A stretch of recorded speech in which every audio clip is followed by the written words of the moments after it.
Welcome to The Sideshow.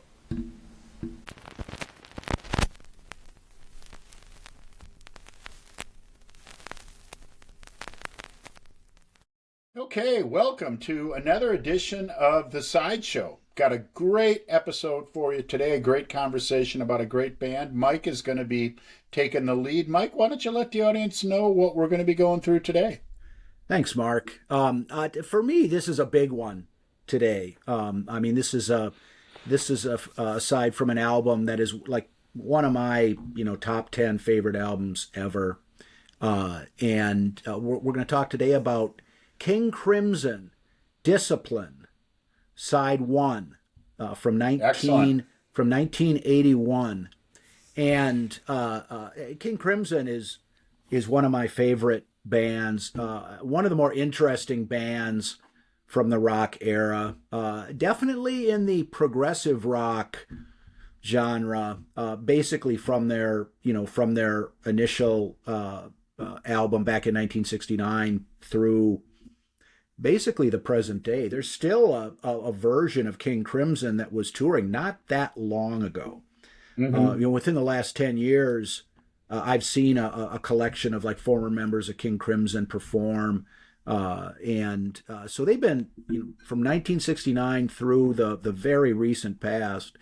They've been on the radar screen. And there's actually been a band that's toured within the last year and may still be together to some extent that's referred to as Beat, Mm-hmm. which contains some former members of King Crimson, including two of the members of the band at the time that this album was recorded, Tony Levin and Adrian Belew. Mm-hmm. King Crimson, the history of King Crimson would be something for an entire podcast. Yeah. So there's, we're not going to be able to kind of delve into the intricacies of the history of King Crimson. But just kind of briefly, they sort of made a big splash right out of the gate in 1969 when they released their first album, which was called In the Court of the Crimson King. And I didn't bring a copy of the record or whatever for the first album, but it's got a very distinctive Yeah. front cover. It's an image of a face, and you can't tell whether it's fear or anger, but it's a very striking image. Yeah. And it had a style of music that was when progressive rock was still in its relatively early stages. The Moody Blues had come out a little earlier in the 60s using a device, an instrument called a mellotron, Mm-hmm. which was a keyboard type instrument, and it had record. I think it was actually on tape. I don't know. I don't want to talk out of school, but the mellotron could sort of artificially create the sound of strings, and sometimes the sound of choral voices and this and that. It had a unique sound. The Moody Blues came out. That I believe Nights in White Satin had some mellotron on it, but it was a big part of In the Court of the Crimson King, the mellotron. Robert Fripp played lead guitar in the original incarnation. Greg Lake played bass. Greg Lake, later of Emerson, Lake, and Palmer fame. The drummer was a man named Michael Giles. And the fourth member of the band at that time was a man named Ian McDonald. And he played keyboards. He also played some woodwind instruments, saxophone, flute, and whatnot.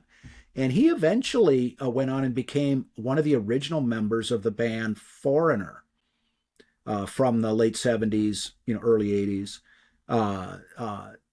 So some accomplished musicians in the band. The first album was most known for a song called 21st Century Schizoid Man, which was a heavy metalish, sort of frenetic jam, very guitar oriented, but with some saxophone in there, very tight playing, not really like anything that had come out at that time. Um, and then they had another. That was the first track on the album. The closing track was "In the Court of the Crimson King," the title track, and that was a mellotron heavy piece. That if you listen to classic rock radio and they say, hey, here's a deep cut from 1969, you might hear it every now and again. But and this incarnation of King Crimson didn't last. I think Michael Giles and Ian McDonald, they didn't return, or they left. They were no longer members of the band after that first album. Greg Lake hung around to play to sing some on their second album called In the Wake of Poseidon, and their third album, by this point it's 1970 or so, called Lizard, and Robert Fripp was the only member of the original band that was still around within just a couple of years of their formation. Yeah. And then their fourth album, which I believe came out in 1971, it was called Islands. And by that point, there was a whole new band from the previous record. And one of the members of the band at the time of their fourth album was Boz Burrell. And this was pre-Bad Company. Boz Burrell was the bass player for Bad Company. And he learned bass to become a member of King Crimson for their recording their fourth album called Islands. And then the band basically fell apart after the album Islands. But eventually, around 1972, later in 1972, Robert Fripp started a new version, so to speak, of King Crimson. And the members of that band included Bill Bruford, who had been the drummer for the band Yes. He drummed with Yes from their, on their initial albums, and as well as the Yes album, Fragile, Close to the Edge. And he left the band in between Close to the Edge and Tales from Topographic Oceans, like when Yes Songs was being recorded. And he left Yes to become a member of the new version of King Crimson. Also a bass player named John Wetton, and he had played bass in a number of bands, not quite as well known as Yes. And then there were a couple of other members, a man named David Cross, who played violin and some keyboards, and then a percussionist named Jamie Muir. And that version of the band produced its first album, which was called Lark's Tongue in Aspic. Had a very different feel and sound to it compared to the previous incarnations of the band, although it was definitely in the progressive vein. Jamie Muir was a percussionist. And he ended up leaving the band after that album. They recorded another album after that called Starless and Bible Black, which contained some studio material, but also some live material with the audience sounds removed. So it didn't necessarily sound like a live album from a number of different concerts. There were some concerts, a concert in Amsterdam, Glasgow, Scotland, and maybe some other places that were used for that album. And then they produced a third album called Red. And by that point, David Cross, the violinist, had left. So, and that turned out to be the last studio album from that incarnation of the band. A live album that was recorded in the United States during a tour in either 1973 or 1974 was released maybe around 1975, called USA. And that was the four-member, Robert Fripp, Bill Bruford, John Wetton, and David Cross.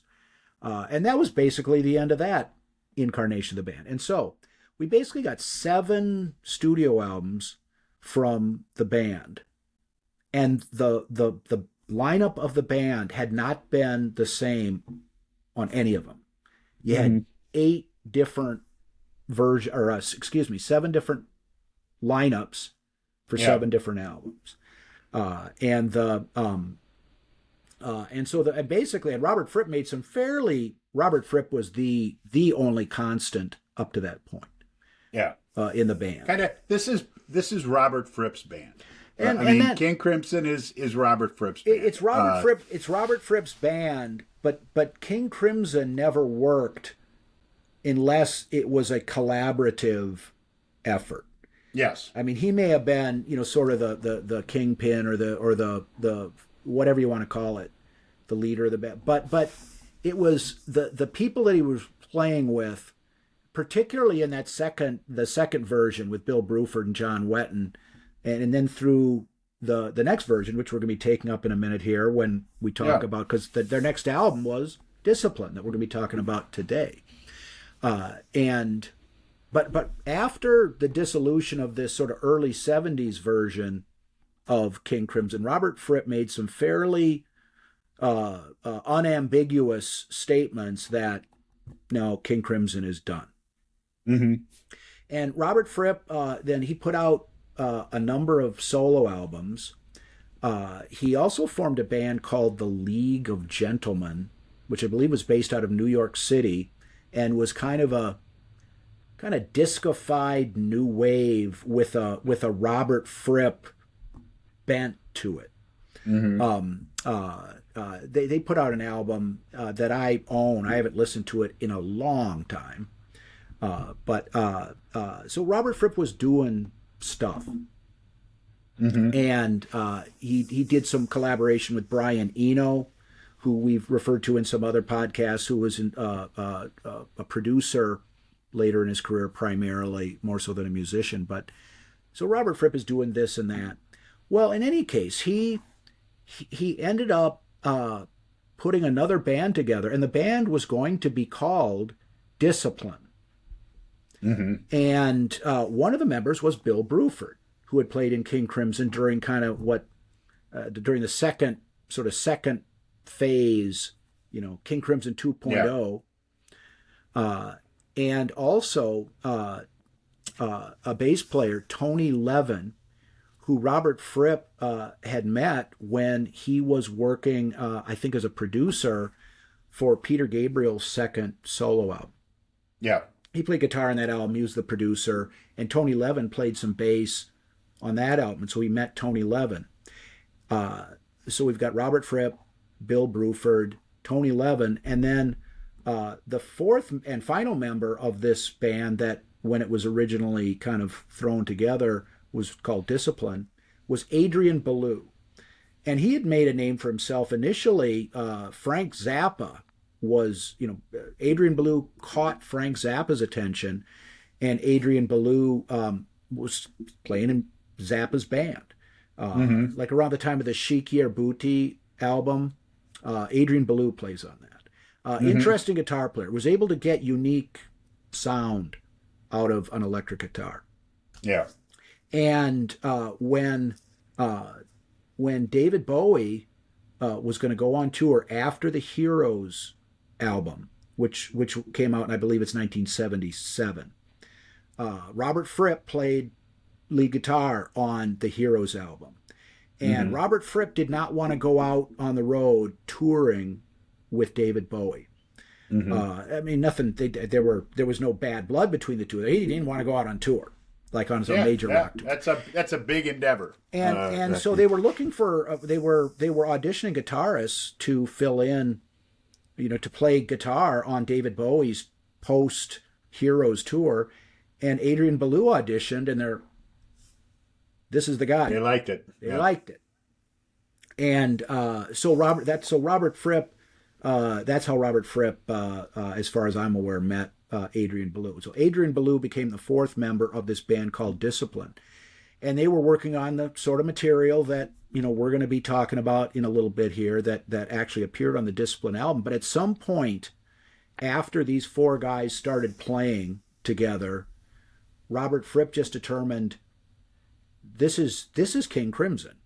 This is the next generation of King Crimson. And so the King Crimson moniker was resurrected, and they started working on this album in earnest. So that's kind of the short, and I've been talking for a little while, but that is the short version of King Crimson up to this point. Well, they obviously, you pointed out, these lineup changes that were album after album after album, all with different lineups. I mean, you tend to see that for one of two reasons. The first be, and again, I pointed out this is Robert Fripp's band. Not that he's not the guy that says I'm going to write all the songs and I'm going to. That's not how he works. But it's still, he's calling a lot of the shots, right? It's his band, and if a band is going to be going in all kinds of different directions, that can put off band members, right?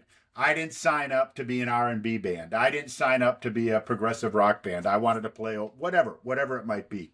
If a and King Crimson has done a lot of different kinds of stuff. They have a King Crimson sound, but it is hard to nail them down with what they're doing. And you can see maybe some people would be frustrated this is not the kind of music that I want to play. Okay. The other reason is the guy in charge is an asshole, right? Or hard to work with. Now, I don't know Robert Fripp, so I can't sit here and say that was the deal with him. But it's kind of likely that was a part of it, that he might not have been the easiest person to work with. He's as we'll talk about, there's some very intricate. He's a skilled musician. He's a skilled producer type role. He knows what he wants, and I imagine he was very demanding as a person to work with. So that might have had something to work with it as well. But this isn't the type of music that you can just sit in your garage and after the third take say we've got it, right? This is, as we'll hear and as we'll talk about, this is some very complex music that we're going with. And I can understand how someone leading that type of band would be incredibly demanding. So that could have been a factor as well. Regardless of what it was, we didn't see a lot of stability in King Crimson. I believe their lineup stayed with this lineup for a couple albums.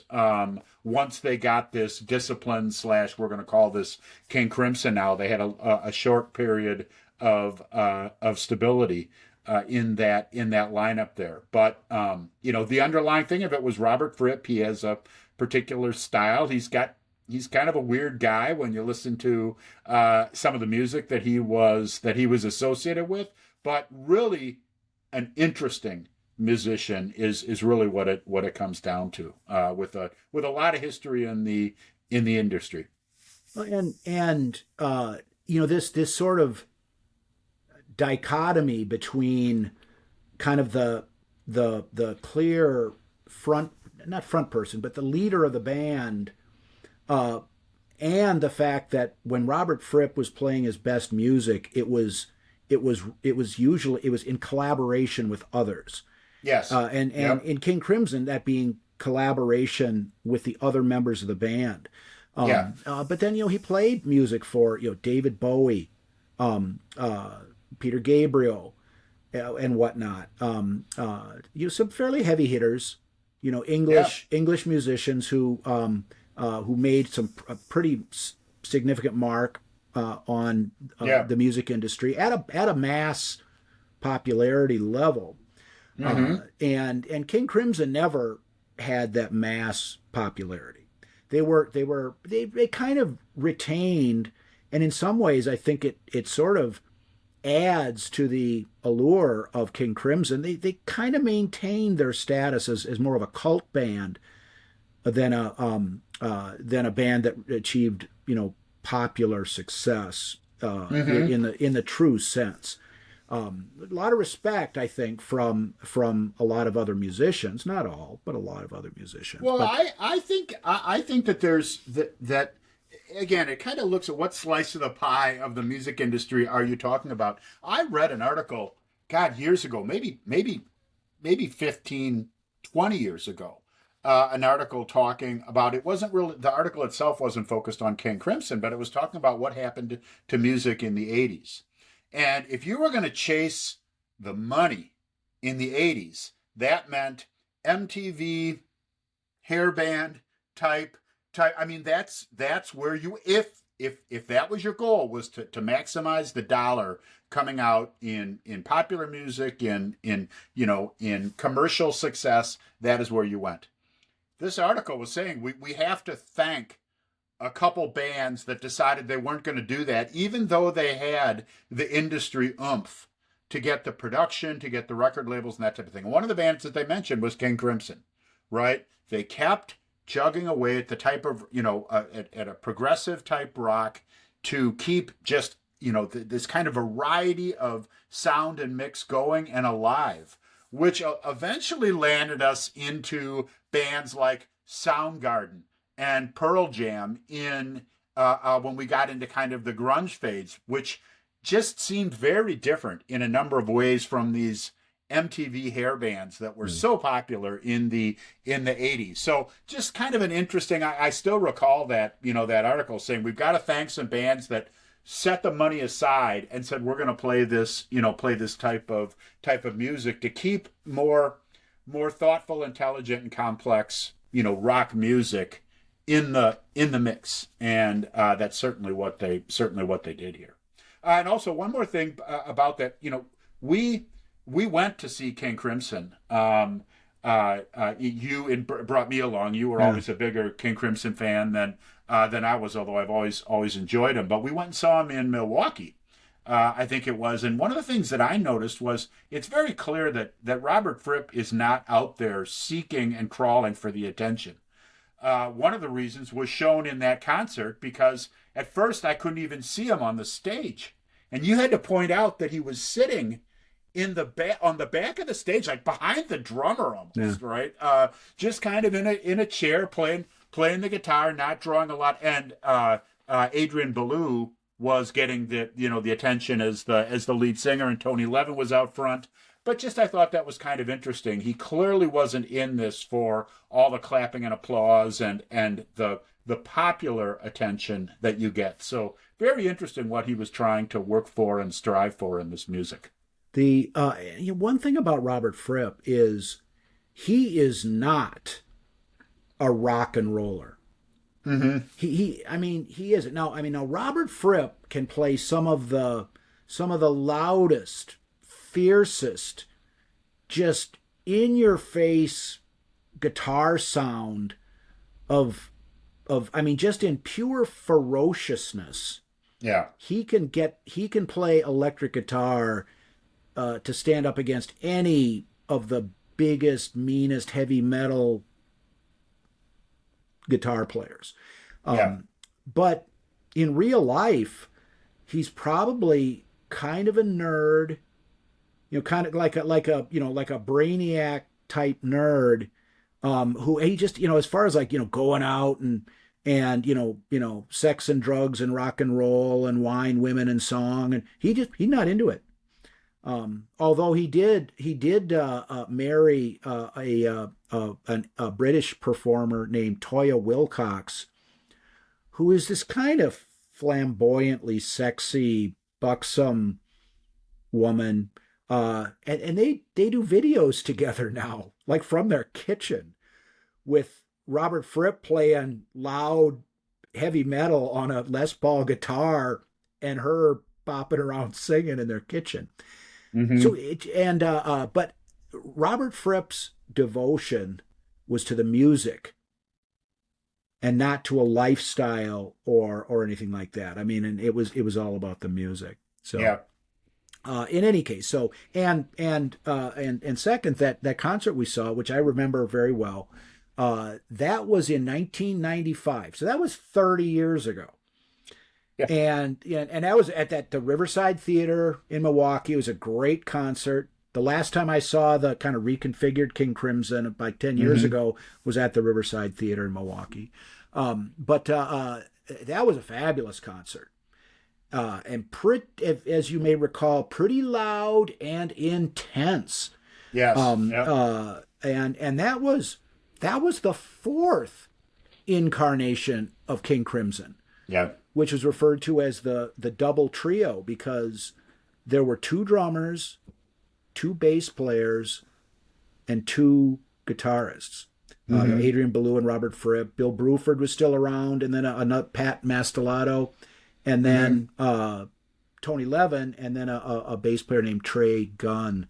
Mm-hmm. Uh, and there's still a fifth incarnation of King Crimson that without Bill Bruford and Tony Levin that came around after that. I can't even remember the year, but it was the name of the album was The Construction of Light.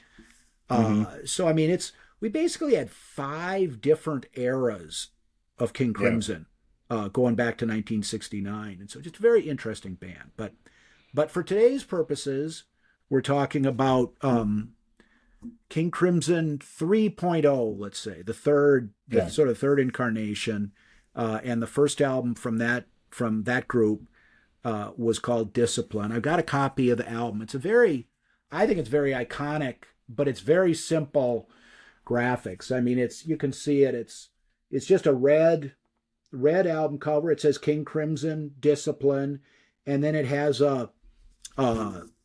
like a Celtic Gaelic knot or whatever you want to call Mm-hmm. it. And then on the back, same cover. There's just the list of the songs, the list of the band members, Yep. some Few production credits. information, Yep. and that's it. There's nothing on the dust sleeve inside, at least not in the one that I got, Yeah. which I got back then. So the album is straightforward. The album has 7 tracks on it total. Four songs on the first side, three tracks on the second. We're going to be talking about the first side, and after we play some of the clips from some of these songs, people might take issue with what I'm about to say, but in some ways, this side is one of the more normal sides of music that King Crimson had come out with up to that point.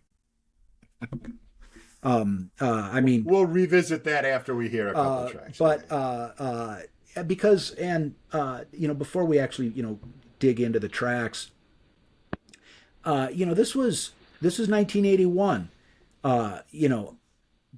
Since King Crimson, the previous incarnation had stopped performing and recording in like 1974. Some things had happened. One of the big ones being punk rock. Yeah.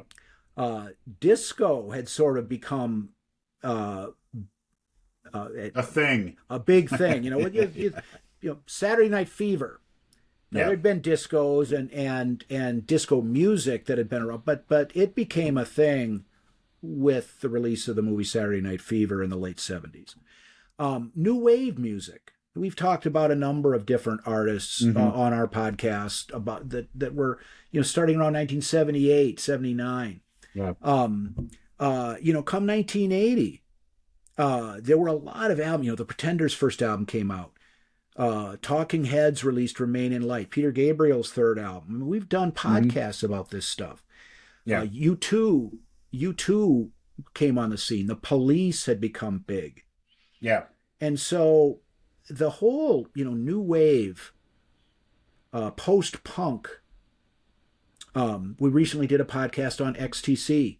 So there was a lot of shit going on. And this album, I believe, it kind of took King Crimson and various aspects of it, primarily Robert Fripp's guitar, but also the pure progressive spirit and the intricate arrangements, and brought it into a context that kind of fit at the time in 1981, and was the sort of thing that some of the songs you could almost kind of dance to. Yeah. Which is not a hallmark of progressive rock material, at least up to that point. So, in any event, King Crimson Discipline Side 1. Now, the first track on the side is called Elephant Talk.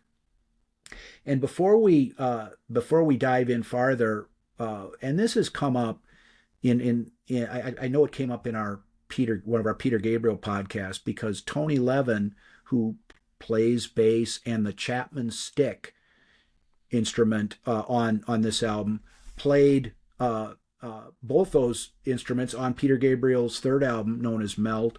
But I think it's important for the listeners to get an idea of what the Chapman stick actually is. And so before we start talking about the song itself, well, and this is the song itself, I suppose, but we're going to take a look at a brief YouTube clip that shows Tony Levin playing a Chapman stick instrument, and he's actually doing kind of the intro to Elephant Talk, which is the first track on side one. So let's get about 20 seconds of this so that the audience and the listeners can get an idea of what the stick is, and then we'll continue after. All right. There we go.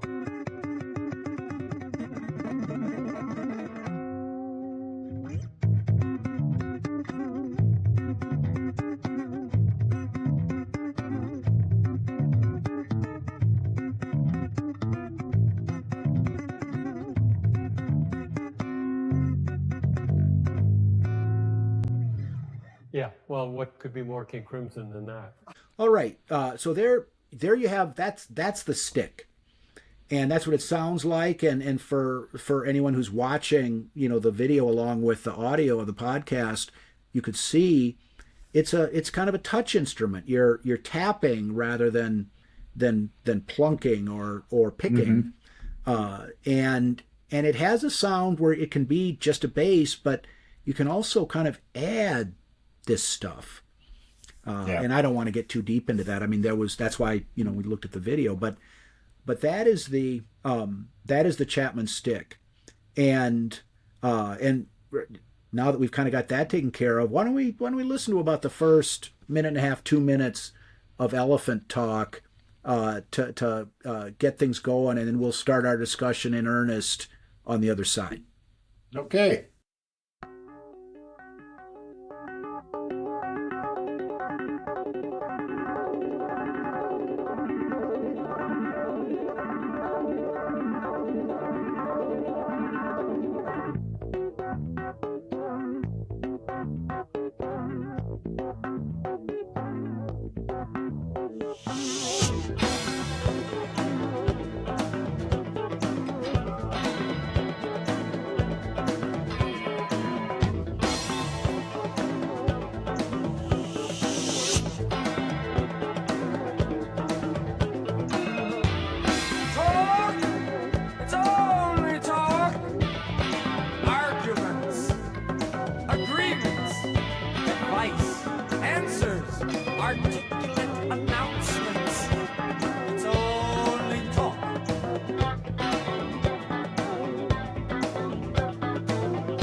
Same stick intro that you heard, or that from the clip of Tony Levin by himself, and then you add the drums and these sort of very interesting guitar sounds, and the song just it moves along like a dance song, but it and I'm not saying you can't dance to it, because I think you can, but it's different.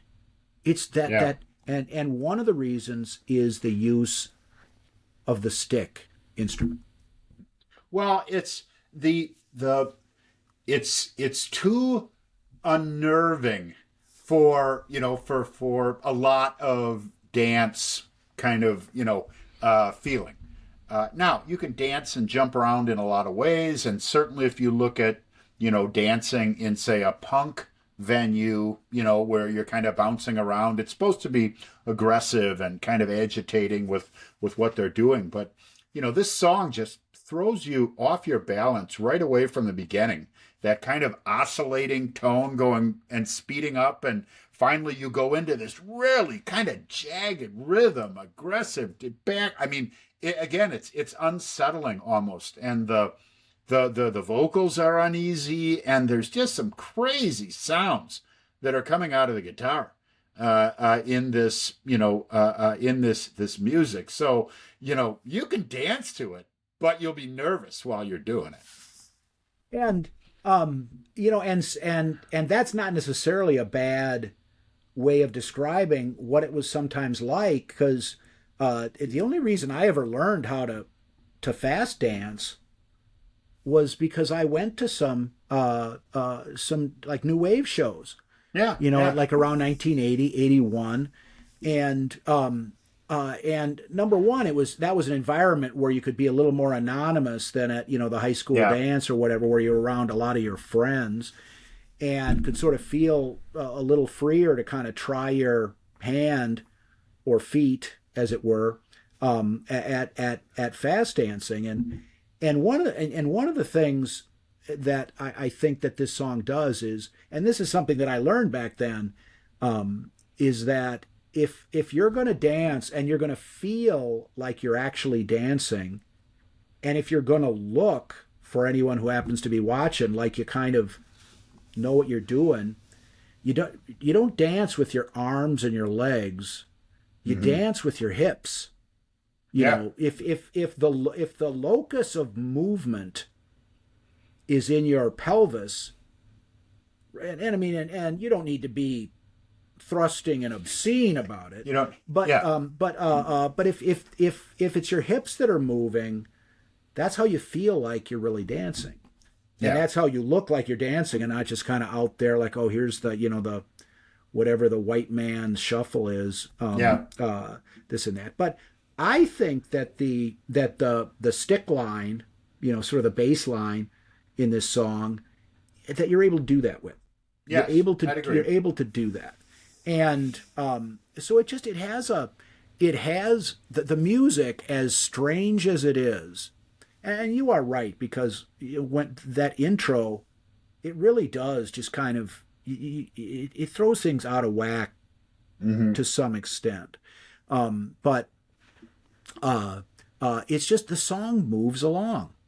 It's something that's sort of current, new, different, unlike anything else, but not inaccessible. Yeah. You need to be maybe a little adventurous in your musical. Well, I look at inaccessible music. It's so experimental or whatever that you can't even kind of put together the rhythm and tone that's going on. You absolutely can hear. This is not some like electronic industrial experimentation that's going on with a bunch of synthesizers in weird programmatic loops. No, this is music. You've got drums and bass and guitar and vocals that are working together, right? It's written in a way, the creative mind that put this stuff together is just creating some very interesting kind of feelings and emotions that come out of it. Very complex, so much going on. Great song to listen to, like with your headphones on, to kind of check out what's going on. If you haven't listened to it before, I wouldn't recommend doing it in the dark with your headphones on, because again, it's a little unnerving. But with that, but I'd say it's very accessible music. It's just got a different type of style to it. The creativity behind this had a different thing in mind than when they wrote Obla Di Obla Da, right? Yeah. It's just they weren't going in the same direction. Well, and you hear, and the different verses of the song basically go through, for talk, it's only talk, arguments, agreements, advice, answers, articulate, and All A's. Announcements, they're all A's. Well, Yeah. and then the next verse, talk, talk, it's only talk. Babble, burble, banter, bicker, brouhaha. Yeah. B. B's, and then Yeah. and they make it up to E so they can say elephant talk. But Yeah. it's not conventional song lyrics. It's kind of just and which is kind of sort of consistent with the if you listen to the whole track, it's Yeah. like this is I'm just spitting out words, and the words themselves, aside from the fact that they relate to talking, and they start with a specific letter, A in the first verse, B in the second verse, etc. It's all just talking. It's just spewing out words that don't necessarily mean anything, which I think that's what elephant talk is supposed to be. You might as well listen to an elephant. For some of the given what some people have to say and whatnot. I know it's not as cynical as all that. I don't think, but and Adrian Belew, you mentioned earlier, Adrian Belew was sort of tasked with being the lead vocalist and lyric writer for this incarnation of the band. Something that I don't think he was necessarily adverse to, although he may have felt under a certain amount of pressure, given the fact that Robert Fripp was a much more established figure in the music industry, and he had kind of come under his wing. Although Adrian Belew had also worked with Frank Zappa and David Bowie, and I would imagine that certainly Frank Zappa had extremely high expectations for the members of his band, and no showing up drunk, no fucking around on stage, And he would cut you off in a heartbeat if he felt you weren't doing things the way he saw it. And David Bowie had very high standards, I believe as well. So he was he was no novice. Yeah. But I'll tell you, and I've actually met Adrian Belew and spoken to him briefly. This would have been late '80s in Milwaukee. He had a band in between, King Crimson 3.0 and King Crimson 4.0 called the Bears. And Adrian Belew the guy plays a mean guitar. Yeah. He's an exceptional guitar player. But the guy is a dork. And, he's just, and he, unlike Robert Fripp, who kind of likes to keep his dorkiness in check and hide behind the guitar, Adrian is not afraid to let it all hang out, so to speak. Let the dorkiness hang out. Let the dorkiness hang out. And so these kind of lyrics are par for the course. Now, I shouldn't be dogging his lyrics because on the other tracks on this side, and all three of them have sort of a unique lyrical structure that is unlike this song, and unlike the others on this side, for that matter. It's so I'm not trying to knock Adrian Belew's, but you listen to the guy, and especially and there's plenty of video that's available of this incarnation of King Crimson performing live, and a lot of it is really good. Yeah. They were a great live band. I saw them perform during this incarnation of the band, and I've got a lot of material on CD. King Crimson released a lot of their material on DVD audio, Blu-ray audio, surround sound, 5.1 mixes and whatnot, and also released a lot of video of this era, and this era probably they have the most video up, but all great stuff. And anyone that has the equipment and the inclination should check out the surround sound version of this album. It's worth the time. But in any case, Elephant Talk. It's a very good introduction to this incarnation of the band and this album, and really kind of sets the table. The drum sound of Bill Bruford. Not a lot of cymbals, not a lot of just traditional drumming. It's you look at stuff that was going on Talking Heads Remain in Light, for example, sort of world music, African style drumming. Peter Gabriel was starting to introduce a lot of that kind of stuff. And you've got the Chapman stick, which was, you didn't hear a lot of bands that used that instrument at this time, or other instrumentalists besides Tony Levin that used that instrument at this time. And Adrian Belew was kind of on the cutting edge of sort of new fashionable guitar players at this time. And Robert Fripp continued to play guitar like he did back in 1969, which is unlike anybody else in his lead guitar sound. So very good intro to this this incarnation of the band, and in my opinion, one of the great album openers. Absolutely. So let's move on to track number 2. Which is a song called Frame by Frame. And this song it sort of has Robert Fripp and Adrian Belew sort of initially battling with each other, with two sort of different types of guitar playing. And then for the lyrics, they start to do a little bit of what eventually came to be known as their interlocking guitar style. And with the drumming and this is also Chapman's stick being played by Tony Levin rather than a conventional bass. Let's listen to some of this just to give the listeners a taste of what we're talking about, and we will continue on the other side. All right.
What you heard there was that real fast, kind of just single note playing was Robert Fripp, and then the rhythm playing there, dun, dun, dun, dun, dun, dun, that's Adrian Belew. And so you have the two of them playing against each other, and then the stick and the drums come in, and so you've got two very different guitar styles being played against each other. And then this Chapman stick, which doesn't sound like a conventional bass, and then Bill Bruford sort of, playing his not conventional rock drumming, and it's so you got these 4 different things happening that aren't really consistent with each other, but they mesh well, if that makes sense. Yeah. Well, it is, if you isolate them and hear one and then hear the other, you can't really picture how they'd be played together. But when they do play together, it works. It's a very interesting sound. And again, kind of a weird start, just like Elephant Talk. We start out weird here, but the pace is what catches me right away. I mean, you can picture, this is like On the Run from Pink Floyd. I mean, you can just picture somebody running, right? In this, there's this kind of hurriedness, again, amping up the tension, right? In this is not relax after work music, right? This is not what this is. And it is just, this rapid, just kind of edgy sound, very different. But again, this is not some experimental, jazz odyssey.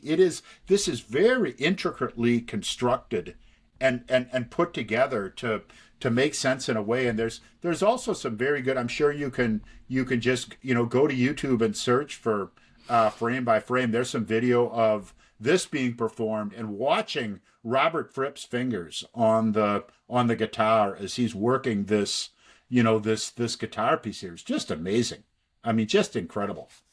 And and I sat down, in preparation for this podcast, and I have listened to this music pretty consistently over the years. I haven't gone long stretches of time where I haven't, pulled out Discipline to listen to it.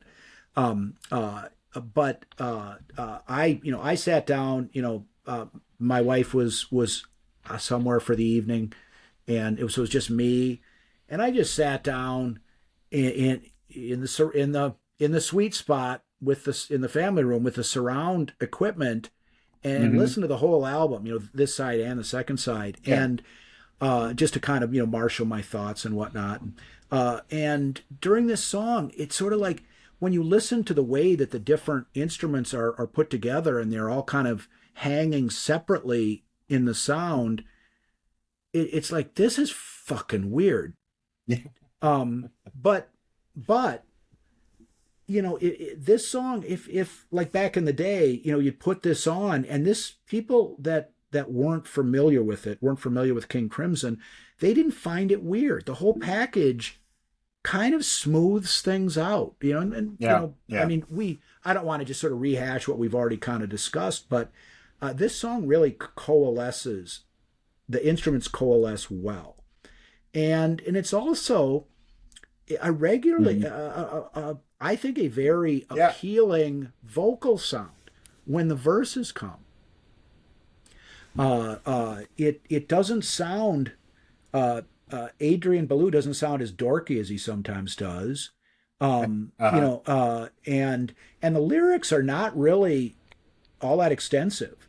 They're kind of spare and minimalistic, and the first verse is basically frame by frame, and then Tony Levin in the background is saying suddenly, and then death by drowning, and then Tony Levin, from within, in your arms, analysis. There it is. And then the second verse is step by step. Say, Tony, suddenly, down by numbers, from within, in your arms, and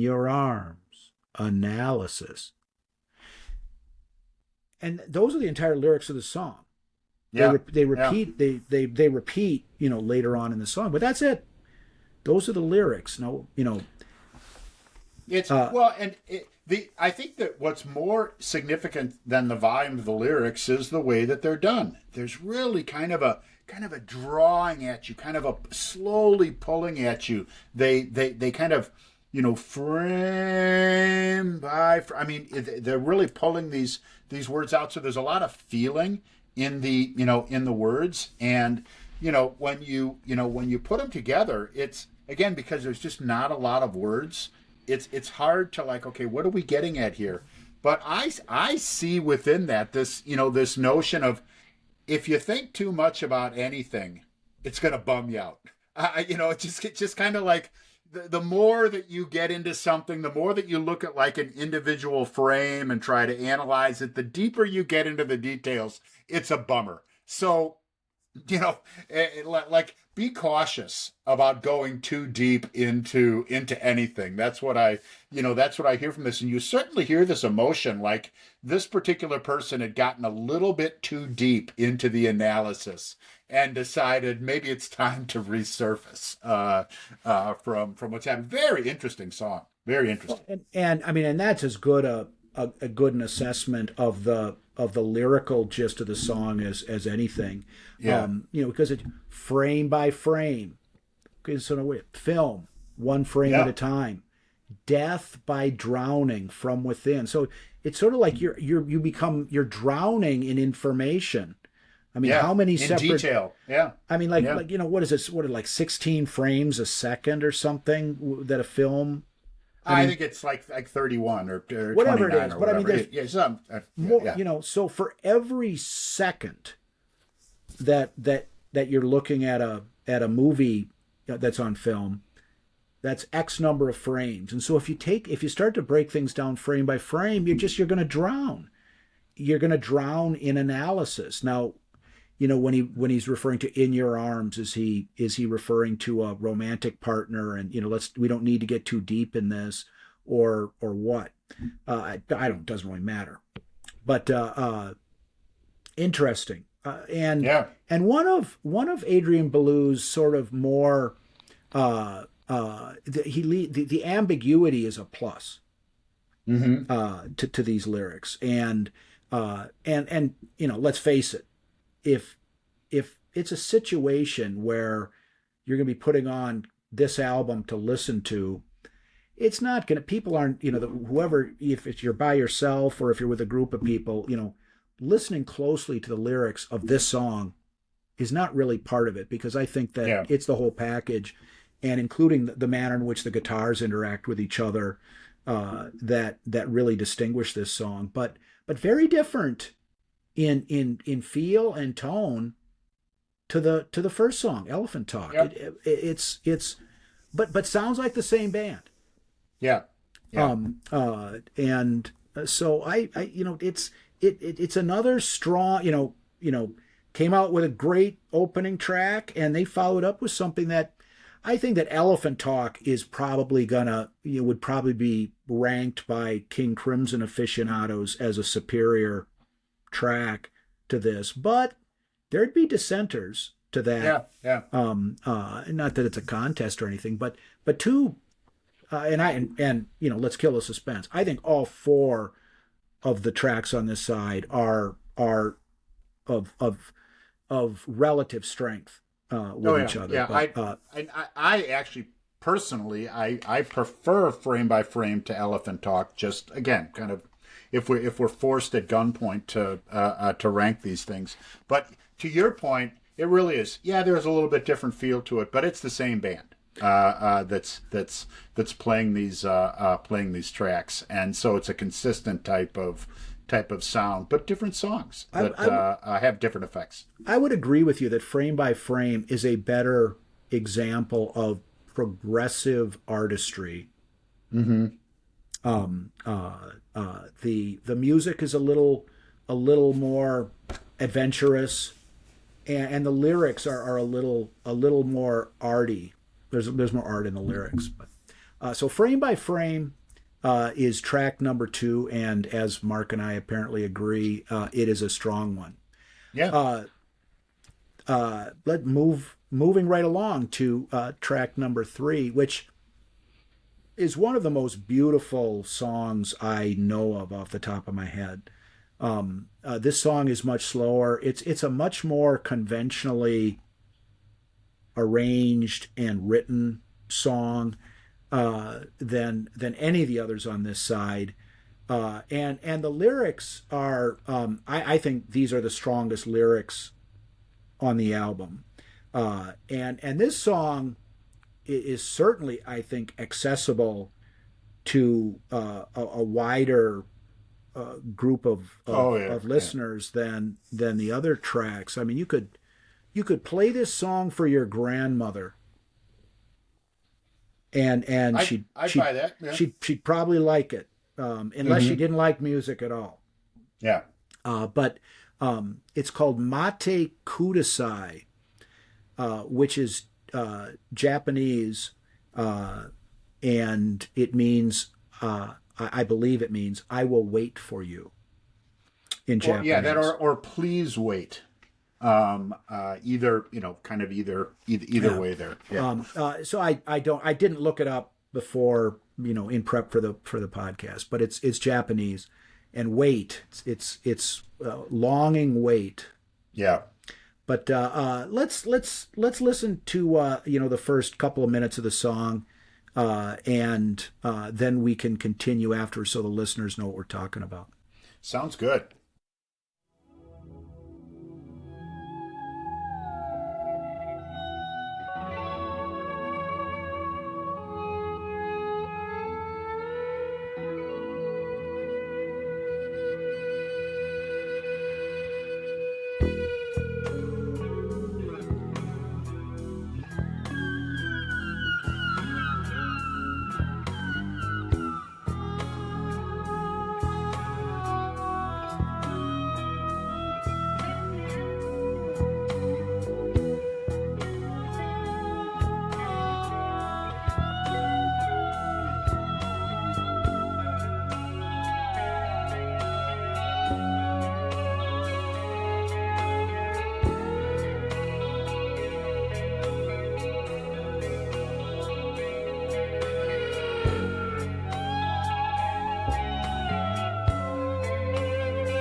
By the window pane, like the rain that's falling, she waits in the air. I'll take her to side.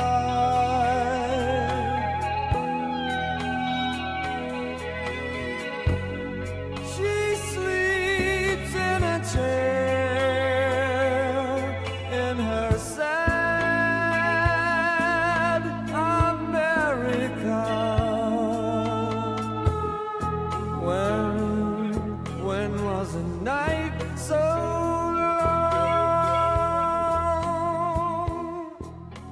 All right. Now, just the beginning of this track, it just is, it just sets such a tranquil tone.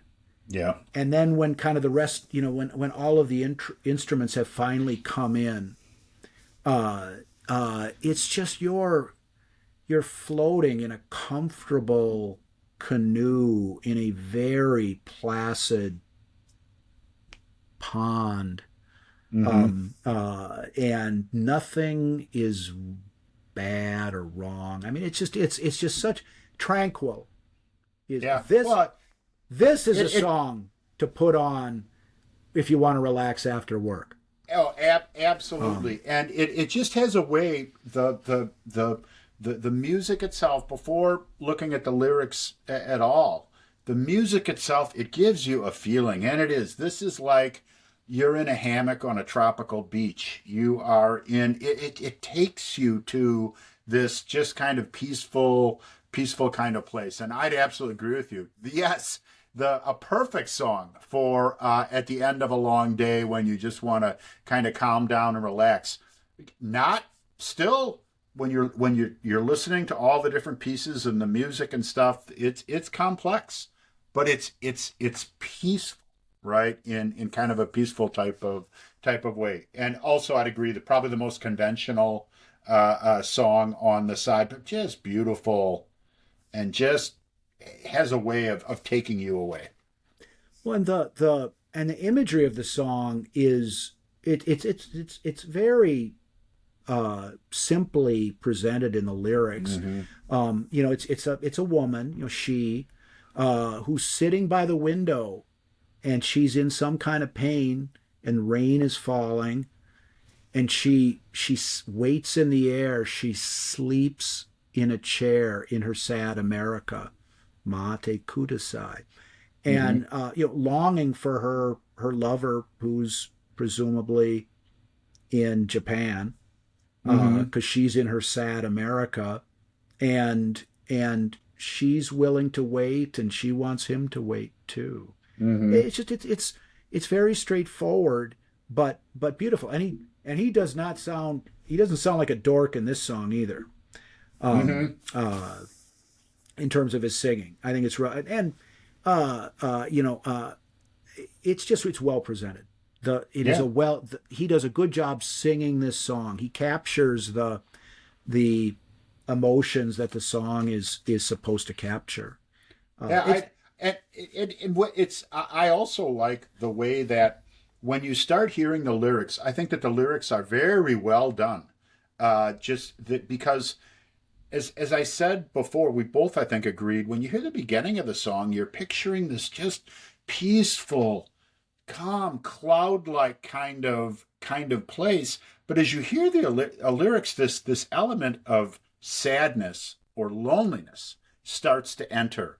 I mean, sitting, looking out a window, a rainy pane. I mean, you can kind of picture a fall Sunday afternoon when that I've got to go to work tomorrow feeling starts to creep into your mind or whatever. But in this particular case, it's a longing or loneliness or missing someone who is far away, and you can feel that as the singing actually starts. Again, just very well done in the way that music should tug on different emotions in people, whether it's happiness and joy or whether it's loneliness and sadness or whatever. And this does a good job of that.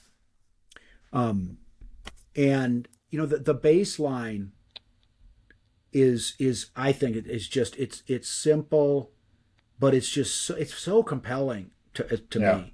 And this is the only track on this side where Tony Levin plays a conventional bass guitar as opposed to the Chapman stick. And I don't know. I mean, I can't. This is probably my favorite song on the side. I'd agree. It's because it's just so. And when you're listening to King Crimson, you're looking for something. Or at least I'm looking for something that's a little bit off the beaten path, but this song just manages to succeed in a more conventional way, such that it's hard not to like this one. And I got to tell a brief story here. This would have been the summer, between first and second year in college.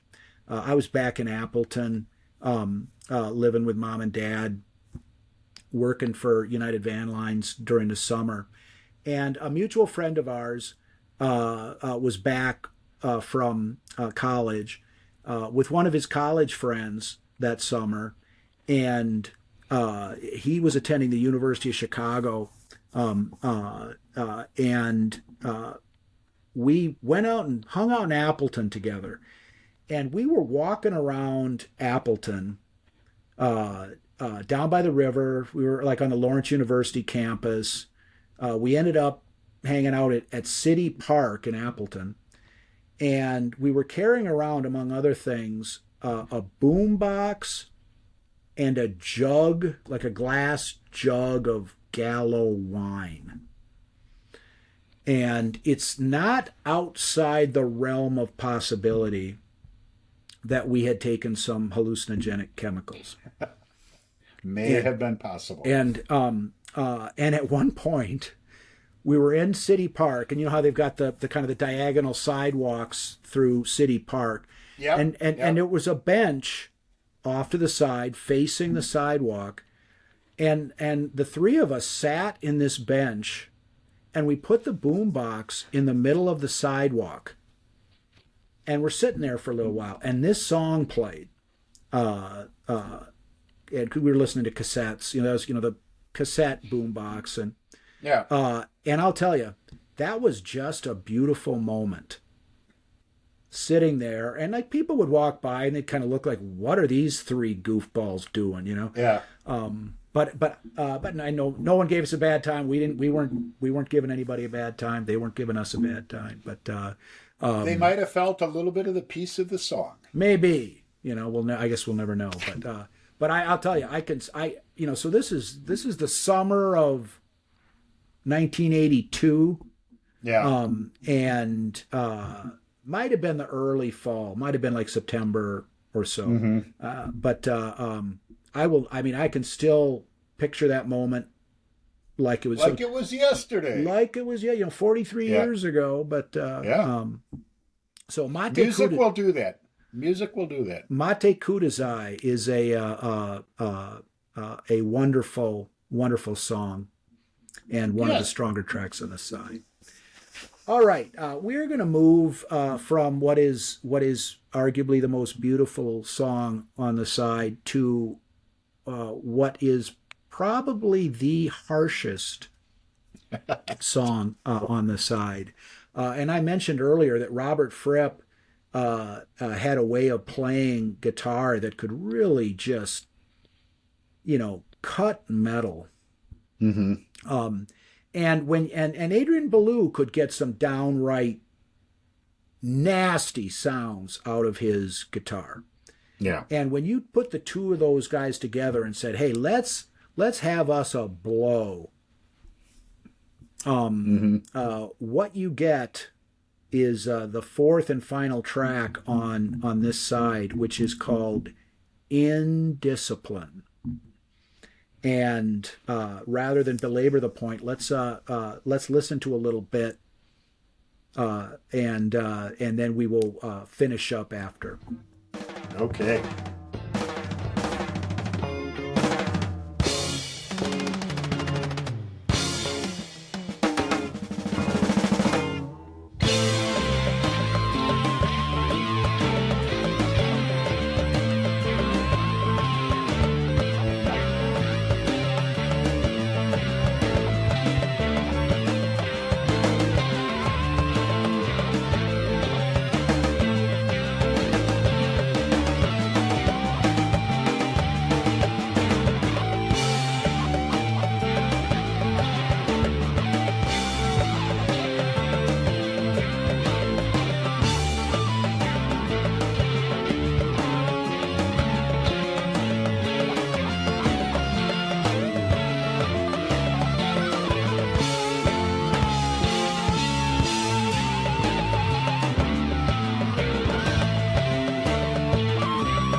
I do remember one thing. It took hours and hours, and by the time I was done with it, I was so involved, I didn't know what to think. I carried it around with me for days and days, playing little games, like not looking at it for a whole day, and then looking at it to see if I still liked it. I did!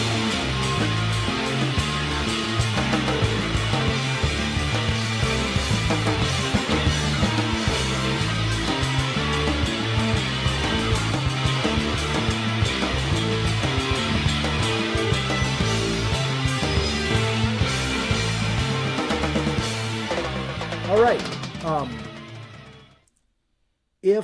If that day in Appleton and we'd been sitting in City Park and instead of Mate Kudasai playing, this had been playing, number one, it wouldn't have been as beautiful a moment. And number two, some of the people walking by might have just shaken their heads like, what the fuck, Yeah. What are you guys doing?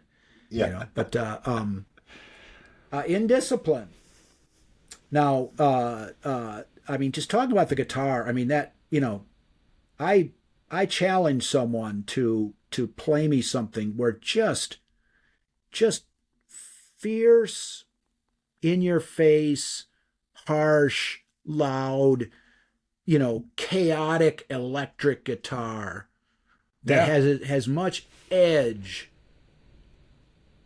I challenge anyone to come up with something that tops this in terms of just Yeah. guitar ferocity. And it can't just be, I mean, you could sit and just slam on the guitar through mega amplifiers and whatever, and get all, kind of feedback and whatever. And okay, yes, and you can make something that's irritating, to listen to. But again, that's different. This is constructed music with people playing very in sync with each other.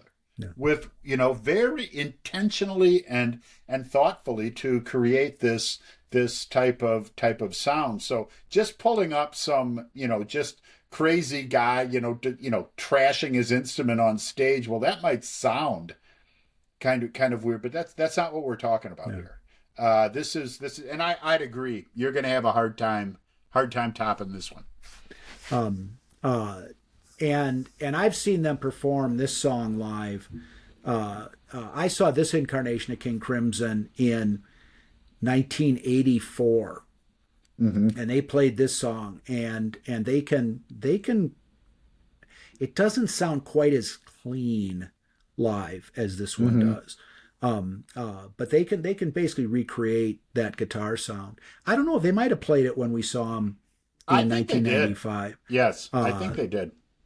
But just a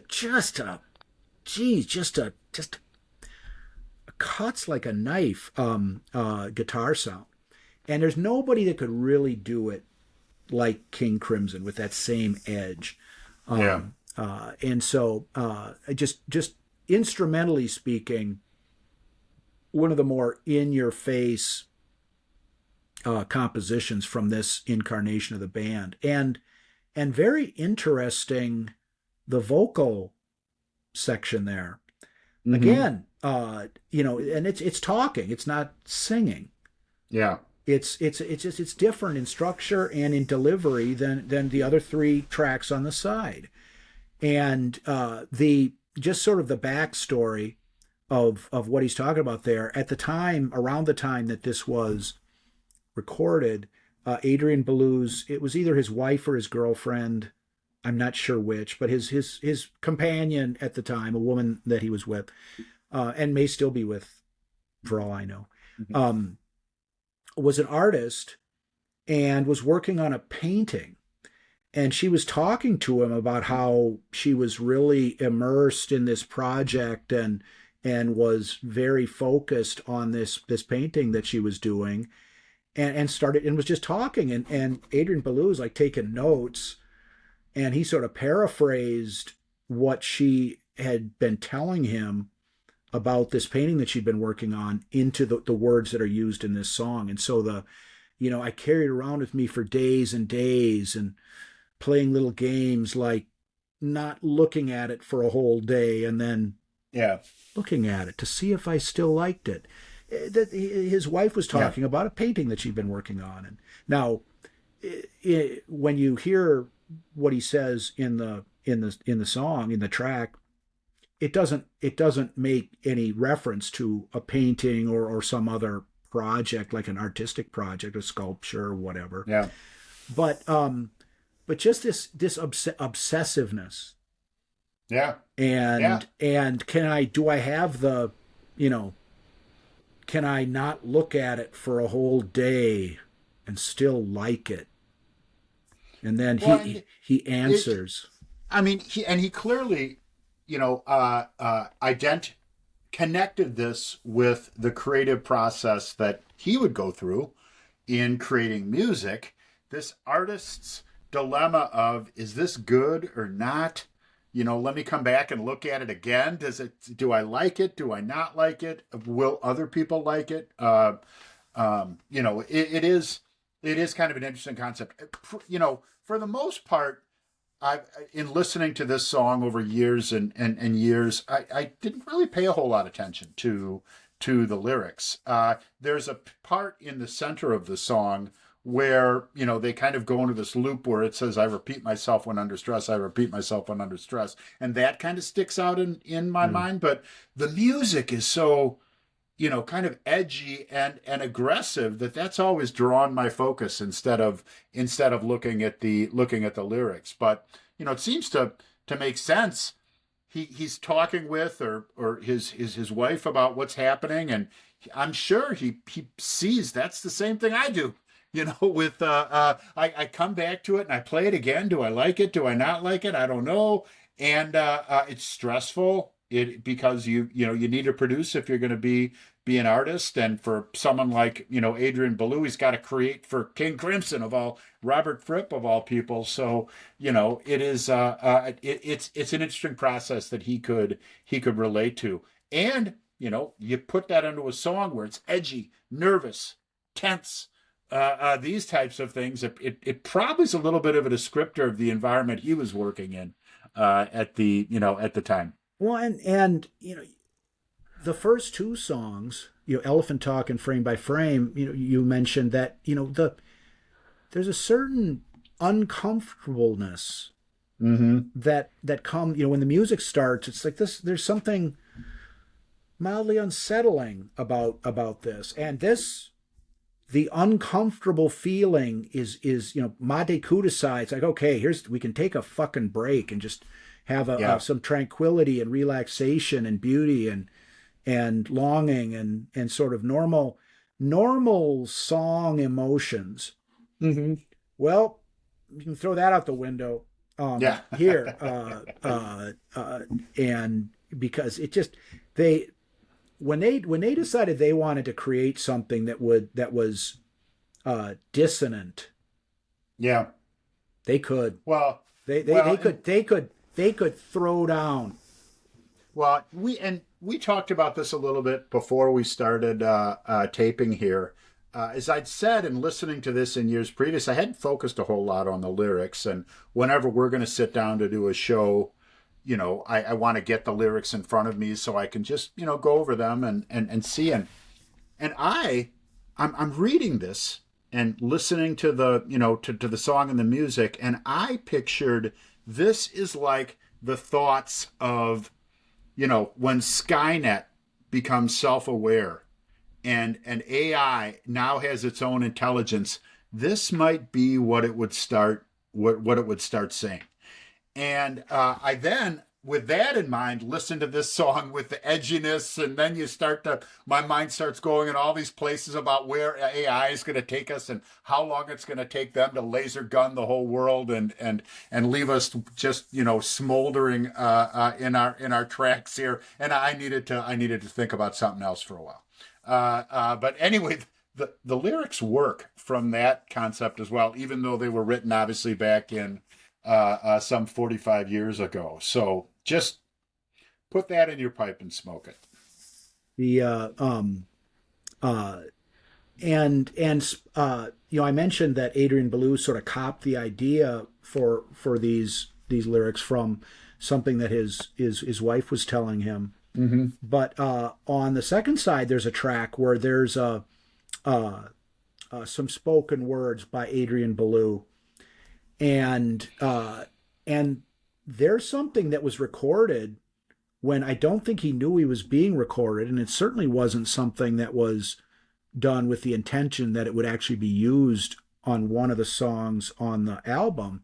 But I think this album was recorded in London, not New York City. I don't know that off the top of my head, but I think it was. But Adrian Belew had been walking around outside of the studio, and he encountered a couple of gang members who were, who started interacting with him, and then he ran into some police officers right afterwards.